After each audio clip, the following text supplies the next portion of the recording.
Comme vous le savez, notre réunion du jeudi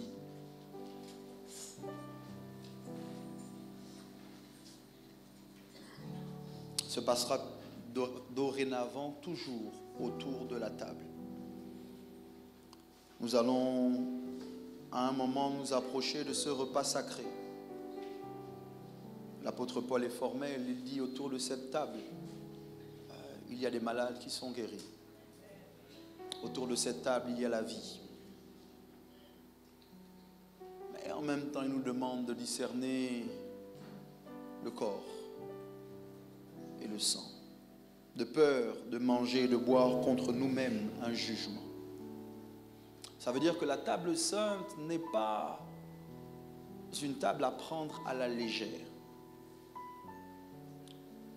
Nous croyons que c'est la table du miracle. Ce soir, avant de nous approcher de la table, je veux m'entretenir avec les saints que vous êtes. Vous parlez courtement.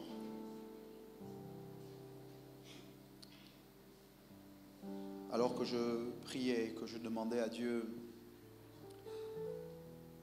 quoi partager avec son peuple, parce que je suis conscient que nous sommes au début de l'année et que ce que nous vous disons en ce début d'année a pour objectif de vous positionner correctement pour que nous puissions atteindre les objectifs qui sont les nôtres, d'abord de manière individuelle, mais ensuite de manière collective. Je crois que ces messages de début d'année sont cruciaux. Et je veux bénir Dieu pour le message de notre évêque dimanche dernier, qui a, de mon point de vue, donné le ton à ce que Dieu attend de nous en ce début d'année. Si vous ne l'avez pas écouté parce que vous n'étiez pas là, je vous encourage à aller sur la chaîne YouTube de l'Église. Bientôt sur l'application, le choix de la réconciliation. Qui a été béni par ce message? Est-ce qu'on peut bénir Dieu pour la vie de notre évêque?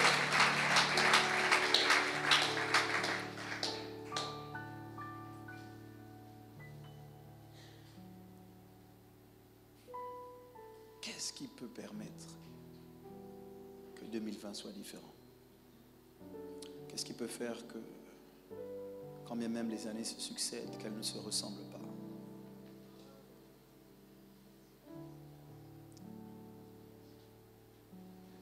Je veux lire un texte avec vous, ensuite partager la pensée qui est dans mon cœur ce soir.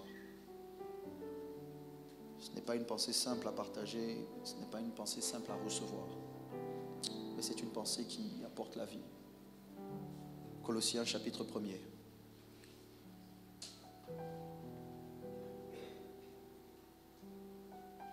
Nous commencerons la lecture.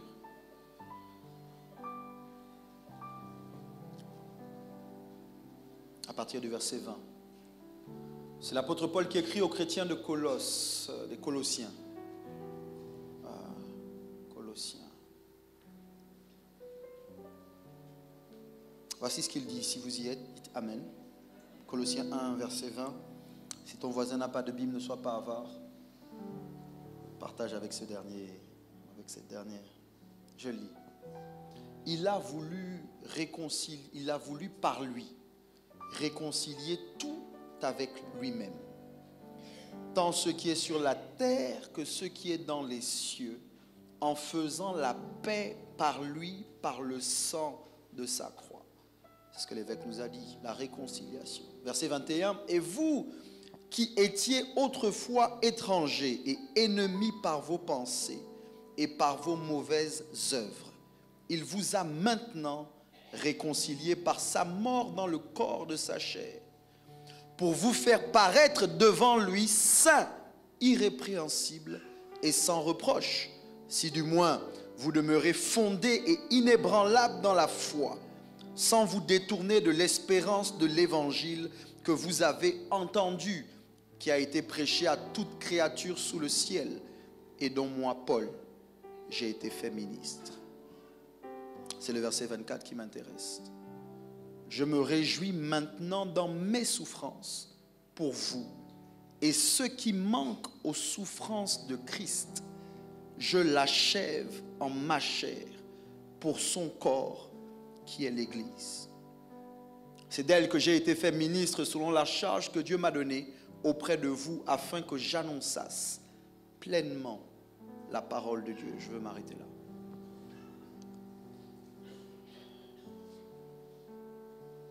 La portion de ce texte que j'ai lu avec vous, particulièrement le verset 24, m'a profondément dérangé. Parce que l'apôtre Paul a l'audace de faire une déclaration qui peut paraître hérétique. Il dit que ce qui manque aux souffrances de Christ, il l'achève dans sa propre chair. Et il dit, c'est pour ça qu'il se réjouit de ses souffrances. Il y a deux choses qui me paraissent importantes à indiquer là. C'est que l'apôtre Paul semble dire que quel que soit ce que Christ a accompli, tu as ta part à jouer. Quel que soit ce que Christ a fait, quel que soit ce que Christ a souffert, il y a quelque chose que Christ n'a pas fait. C'est ce que toi tu dois faire. Ça veut dire que quand bien même nous croyons que Dieu fait toujours sa part, s'il y a une part que Dieu ne fait pas, c'est la tienne. Nous croyons que Dieu est omnipotent et que Dieu est capable de tout. Nous croyons que Dieu est celui qui ouvre et personne ne ferme. Nous croyons que Dieu est celui qui ferme et personne n'ouvre. Si Dieu a ouvert 2020, si Dieu a ouvert les portes de 2020 pour dire que tu dois y pénétrer, que tu dois entrer dans une nouvelle année, ce que Dieu ne fera pas, c'est entrer. Les portes, il les ouvre, mais c'est à toi d'y entrer. Vous savez, je suis surpris de constater que beaucoup de gens prient pour que Dieu fasse ce que Dieu leur a demandé de faire. Je suis surpris de réaliser que les gens utilisent la prière comme une excuse pour ne pas agir. Écoutez-moi, la prière ne vient pas pour remplacer ton action. La prière est un moyen pour pouvoir s'aligner à la pensée divine, afin que ce que tu fasses, que ce que tu dois faire, tu le fasses en adéquation avec la pensée de Dieu. La prière n'est pas un substitut pour l'action. Dis à ton voisin que prier, c'est important. Dis-lui agir aussi. Très souvent, l'église est remplie de gens qui prient, mais qui n'agissent pas. L'église est remplie de gens qui demandent à Dieu de faire ce qu'il doit faire. Écoutez-moi. Peu importe le temps que tu passes dans la prière, s'il y a une chose que Dieu ne fera pas à ta place, c'est pardonner. Tu peux prier autant que tu veux, mais après avoir prié, face à la rancune, face à l'amertume, face aux blessures, tu dois pardonner. L'apôtre Paul dit donc, il dit, ce qui manque aux souffrances de Christ, je l'achève dans ma chair. Ça m'a troublé profondément parce que ça veut dire que ce que Jésus a souffert ne veut pas dire que tu ne souffriras pas. Et si je dois vous parler ce soir, ce à quoi vous devez vous attendre en 2020 si vous voulez un résultat différent, c'est souffrir différemment. Je vous le dis en début d'année. En fait, par le mot souffrance, ce à quoi je veux faire référence, c'est le sacrifice. 2020 ne sera pas différente si tu ne fais pas des sacrifices différents. 2020 ne sera pas autre chose que ce que 2019 a été si tu n'acceptes pas de payer le prix. Oui. Il va falloir qu'en 2020, nous payions le prix. Et je le dis à l'église, alors que nous allons nous approcher de la table. Cette table-là ne nous exempte pas de la souffrance.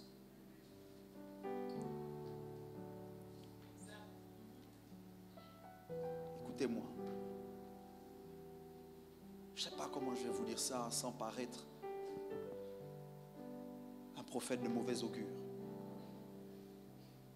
Je veux dire à quelqu'un, 2020, prépare-toi à souffrir.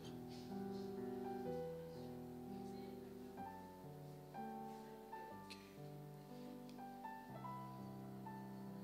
Je sais que personne ne veut dire amen à cette parole. Que personne ne veut dire ainsi soit-il. Je saisis, oh, je fais l'offrande pour sceller. Personne ne veut dire ça. C'est parce que nous avons une mauvaise compréhension de la souffrance. Écoutez, laissez-moi vous montrer quelques textes. Laissez-moi vous montrer quelques textes.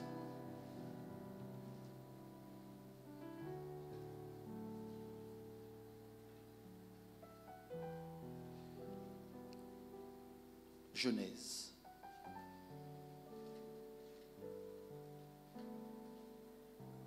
Je vais commencer quelques textes, pas beaucoup parce que le temps qui m'est imparti est court ce soir. Mais Genèse chapitre 3.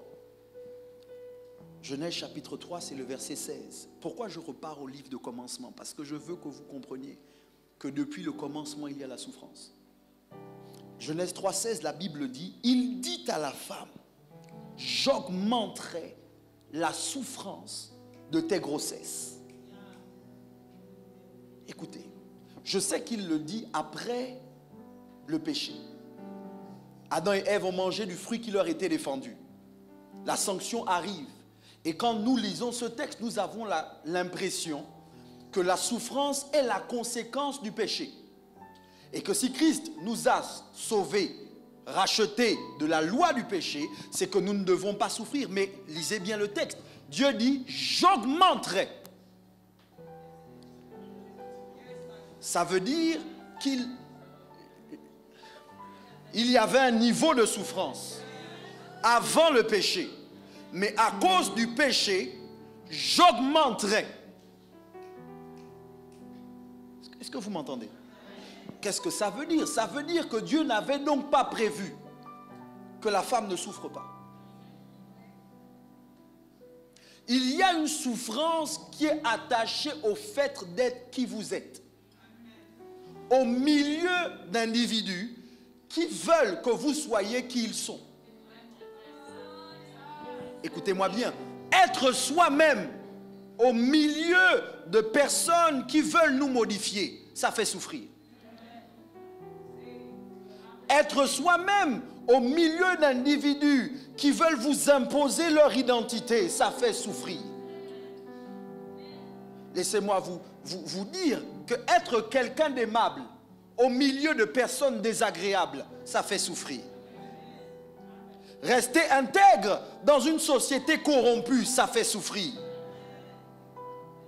Tendre la joue droite après qu'on t'ait giflé à la gauche, ça fait souffrir.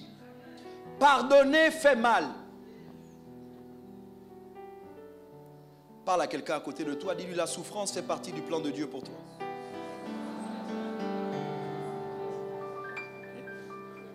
Mais le problème c'est quoi? Le problème c'est que beaucoup d'entre nous, nous ne voulons pas souffrir. Et parce que nous refusons de souffrir, nous nous mettons dans une position où nous cherchons la voie de la facilité pour pouvoir atteindre nos objectifs. Mais je veux dire à quelqu'un sous le son de ma voix ce soir que si tu dois atteindre la cible, si tu dois atteindre les objectifs que Dieu t'a fixés en 2020, le chemin que tu ne dois pas éviter, c'est le chemin de la souffrance. Le chemin sur lequel tu vas devoir accepter de marcher, c'est le chemin de la souffrance. Si vous étiez élève, si vous étiez étudiant, et que vous avez connu ce moment où vos amis vous invitent à aller passez-moi l'expression, groover, vous relaxer, vous divertir, mais que vous savez que vous avez un objectif et que vous devez étudier. Okay. Réfléchir fait souffrir. Étudier fait souffrir, surtout quand tout le monde autour de toi fait exactement ce que tu veux faire. Mais tu sais que si tu le fais, ça va t'éloigner de ton objectif. Donc tu dois te contraindre. Tu dois te restreindre. Tu dois te prendre, en fait, tu dois te tenir en laisse. Et tu dois dire, quand bien même je veux, mais ce que je veux là n'est pas en accord avec ce que je veux vraiment. Donc j'accepte de souffrir pour un court instant, pour pouvoir me réjouir plus tard. Est-ce qu'il y a quelqu'un qui m'entend ce soir? Je dis à quelqu'un sous le son de ma voix, que si tu veux te réjouir en 2020, accepte dès le début de l'année de payer le prix que d'autres voudront payer en novembre, que d'autres voudront payer en décembre. Si 2020 doit être différent de 2019, il ne faut pas que nous terminions comme nous avons terminé 2019. Vous avez dû réaliser qu'au début de l'année, les gens prennent de très grandes résolutions. Et ils se réveillent à nouveau, parfois en milieu d'année ou en fin d'année, quand on arrive au moment du bilan. Les gens maintenant disent j'ai très peu de temps. Et comme ils veulent finir fort, ils donnent toute une énergie. Ils dépensent une énergie qu'ils auraient pu dépenser avant. Les gens qui veulent être riches, les gens qui veulent être à l'aise financièrement, savent que la richesse fuit la paresse. La richesse et la paresse ne marchent pas ensemble. Ça veut dire que les riches travaillent. Les riches payent un prix que les pauvres ne veulent pas payer.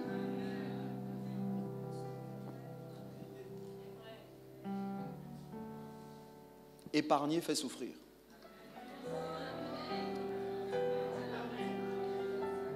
Ne me laissez pas seul, que quelqu'un dise Amen. Parce que épargner, c'est quoi? Épargner, c'est te priver. Épargner, c'est tu as la capacité de t'acheter quelque chose. Ce n'est pas que tu n'as pas les moyens, tu as les moyens. Mais tu dis non. Pas maintenant. Pas tout de suite.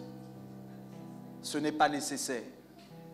Et puis parfois, tu épargnes et tu vois des gens autour de toi flamber leur argent, paraître riches. Mais pendant que toi, tu te restreins, tu prépares les 10 prochaines années. Pendant que eux, ils sont en train de dilapider leur argent. Ils ne pensent pas aux 10 prochaines années. Yes, Lord, I heard you. Je suis en train de dire à quelqu'un, s'il faut que la décennie, parce qu'on m'a dit, bon, la décennie, s'il faut que les 10 prochaines années soient meilleures que les 10 dernières années, accepte de payer un prix en 2020 pour les 10 prochaines années. Accepte de te restreindre.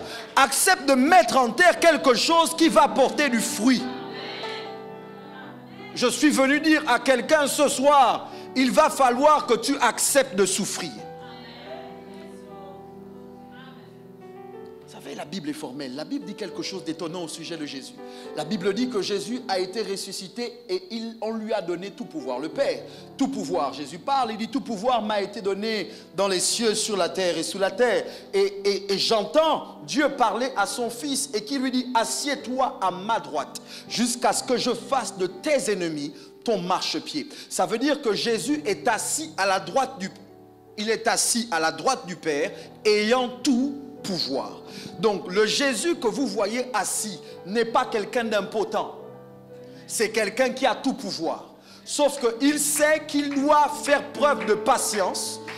C'est pas qu'il ne peut pas revenir maintenant. C'est qu'il attend le temps indiqué par le Père. Écoutez, si vous savez ce que c'est que d'avoir le pouvoir de remettre quelqu'un à sa place et de ne pas le faire, donc vous savez ce que c'est de souffrir. Parce que tu as le pouvoir de te venger. Tu as le pouvoir de rendre l'appareil. Tu es capable de lui faire du mal. Mais tu dis non, je ne le ferai pas. Mais pendant que tu dis non, tu ne le feras pas, la personne pense que tu ne peux pas. La personne te prend pour un faible. Ça fait souffrir d'être mal jugé. Ça fait souffrir d'être incompris. Et puis parfois tu veux dire à Dieu, pardon, donne-moi juste 5 minutes de chair. 5 minutes de chair pour que je le remette à sa place. Et le Saint-Esprit te dit non, ça là, ce n'est plus toi. Ça fait souffrir. Le texte que j'ai lu avec vous est perturbant parce que l'apôtre Paul dit « Je me réjouis de mes souffrances ». Est-il possible que 2020 ne soit pas d'abord différente parce que tu ne vas pas souffrir, mais parce qu'au milieu des souffrances, tu vas te réjouir?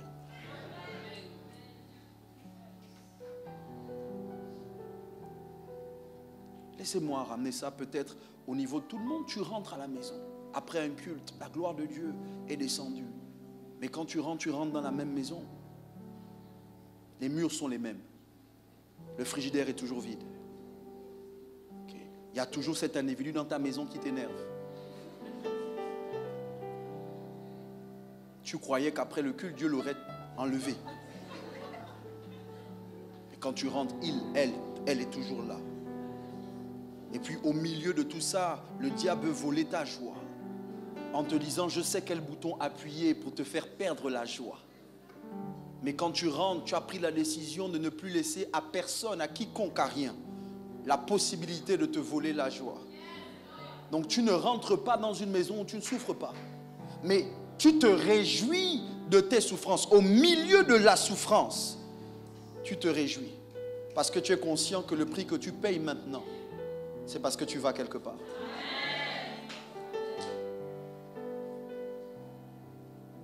Vous savez, il y a trop de gens qui, parce qu'ils refusent de souffrir, court-circuitent le plan de Dieu pour leur vie. Être célibataire, parfois ça fait souffrir. Mais il vaut mieux être célibataire que mal accompagné. Tu souffres maintenant pour ne pas avoir à souffrir plus tard. Le chant qu'on a chanté tout à l'heure avec Porte des cieux. Vous savez, quand on le chante, c'est joli, c'est beau, c'est bénissant. Mais quand Jacob l'a vécu, c'était douloureux. Quand Jacob l'a vécu, ça a fait mal. Est-il possible qu'en réalité, Dieu nous fasse vivre des choses qui aujourd'hui font mal, mais qui demain deviendront un chant? Est-il possible qu'aujourd'hui tu souffres, mais que demain tu chanteras? La Bible dit que ceux qui ont semé avec larmes moissonneront avec chant d'allégresse. Ma pensée est claire ce soir. Je suis venu dire à quelqu'un, accepte de souffrir. En 2020, accepte de souffrir. Et accepte maintenant de payer le prix.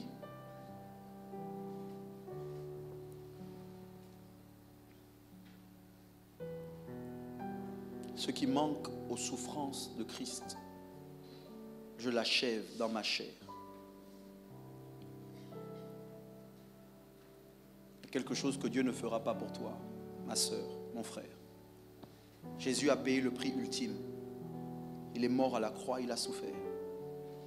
Mais il y a quelque chose qui manque aux souffrances de Christ. Ta souffrance.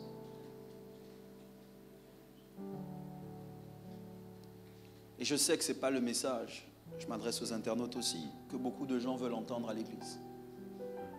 Les gens veulent qu'on leur dise, tout ira bien. Ça va s'arrêter cette année. Et si ça ne s'arrêtait pas cette année? Est-ce que je peux vous parler comme à des adultes? Et si ça ne s'arrêtait pas cette année? Est-il possible qu'en réalité, cette année soit l'année de ta transition mentale, émotionnelle, où aujourd'hui tu es capable de manger avec tes ennemis et de ne pas perdre l'appétit? Le psalmiste le dit, tu dresses devant moi une table en face de mes adversaires. Tu oindules ma tête et ma coupe déborde. Es-tu capable de manger avec un adversaire? Tu sais tous les projets machiavéliques qu'il a pour toi dans son cœur. Avant, rien que d'entendre son prénom te faisait perdre la paix. Mais aujourd'hui, tu peux le voir et sourire. Pas parce que tu es devenu faux, mais parce que tu es devenu fort. Pas parce que tu es hypocrite, mais parce que comme Jésus, tu es capable d'appeler Judas ton ami.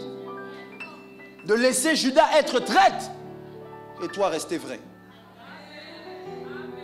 Est-il possible que Dieu attende de toi que tu sois capable de regarder ton père qui n'a pas joué son rôle depuis ta naissance et de toujours l'appeler papa? Est-il possible que Dieu attende de toi que tu souffres en regardant ta mère qui te traite comme une rivale, mais de toujours l'honorer et de l'appeler maman? Est-il possible que Dieu attende de toi que tu restes la femme soumise qu'il dit que tu dois être, même si tu as un mari diabolique? Vous savez, il n'y a pas de lien entre mari, aimez vos femmes, et femmes, soyez soumises à vos maris. Il ne faut pas qu'on vous mente. Ce n'est pas de cause à effet. Dieu s'adresse à deux groupes différents et à l'un il dit aimez vos femmes et à l'autre il dit soyez soumises. Ça veut dire que ta soumission ne dépend pas de l'affection que tu reçois et que ton amour ne dépend pas de la soumission qu'elle te manifeste. Sauf que ça fait souffrir d'aimer quelqu'un qui est rebelle. Ça fait souffrir d'être soumise à quelqu'un qui ne t'aime pas.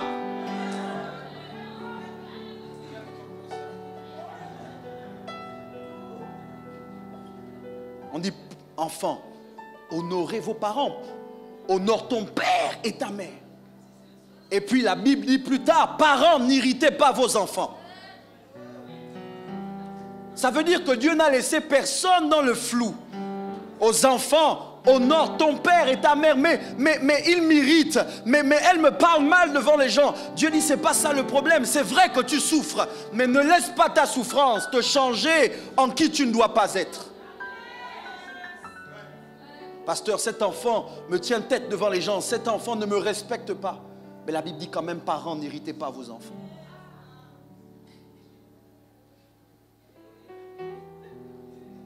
Je parle à quelqu'un sous le son de ma voix ce soir et peut-être qu'il me regarde en direct. Et je veux vous dire, si tu pensais qu'être en Christ, c'était arrêter de souffrir,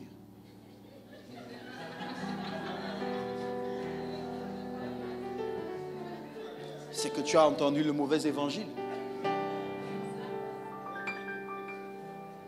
Y a-t-il des gens, et je veux m'arrêter là pour qu'on s'approche de la table. Y a-t-il des gens qui sont dans cette maison et qui ont appris à se rapprocher de Dieu à cause de la souffrance? Jacques le dit, si quelqu'un est dans la souffrance, qu'il prie. Y a-t-il des gens qui ont appris à louer Dieu au milieu des larmes? Je veux être sûr que je suis dans la bonne maison. Y a-t-il des gens, ton corps te faisait mal, mais tu as dit à ton corps, oh mon corps, loue l'Éternel et n'oublie aucun de ses bienfaits. Tu attendais une promotion, la promotion n'est pas venue. Tu attendais une bonne nouvelle, la bonne nouvelle n'est pas venue, mais tu as quand même tiré ton corps à l'église. Tu as dit, allons louer Dieu. Parce que Dieu n'est pas que le Dieu des montagnes, il est aussi le Dieu des vallées. Dieu n'est pas que le Dieu de l'abondance, il est aussi le Dieu du manque. Dieu n'est pas que le Dieu des acclamations, il est aussi le Dieu au milieu du rejet. Touche ton voisin à côté de toi ou parle-lui avec le plus beau sourire. Dis-lui, cette année, réjouis-toi au milieu de tes souffrances. Je veux dire à quelqu'un ce soir, ne laisse pas la souffrance te détourner du chemin de Dieu de ta vie, pour ta vie. My God. En fait, je crois que les gens qui ne souffrent pas, tonton Christian, c'est les gens qui ne vont nulle part. Parce que être allongé, ça ne fait pas souffrir. C'est-à-dire, je parle d'être allongé dans le sens de n'aller nulle part. Mais si tu vas du lit jusqu'à la salle de bain, tu peux te cogner. C'est parce que tu t'es levé. Tu peux te blesser parce que tu fais la cuisine. Tu sors de la maison, il fait chaud. En fait, j'ai envie de dire, la souffrance fait partie de la vie. Et en 2020, on va souffrir. Non, je vous parle le plus humainement possible. Et je vous dis avec certitude, moi j'ai décidé, j'étais assis à ma place et j'ai dit à Dieu, je suis d'accord de souffrir. Je suis d'accord. Je suis d'accord de souffrir le type de souffrance qui appelle la gloire, qui annonce la gloire. Je suis d'accord, mais pas la souffrance qui ne sert à rien, qui n'emmène nulle part. Laissez-moi vous donner un exemple du type de souffrance qui ne sert à rien. Tu es parti manger quelque chose d'avarié. Tu souffres. Authentique. Même ça, là, ça emmène quelque part. Mais ce que j'essaye de dire, c'est que tu souffres pour rien.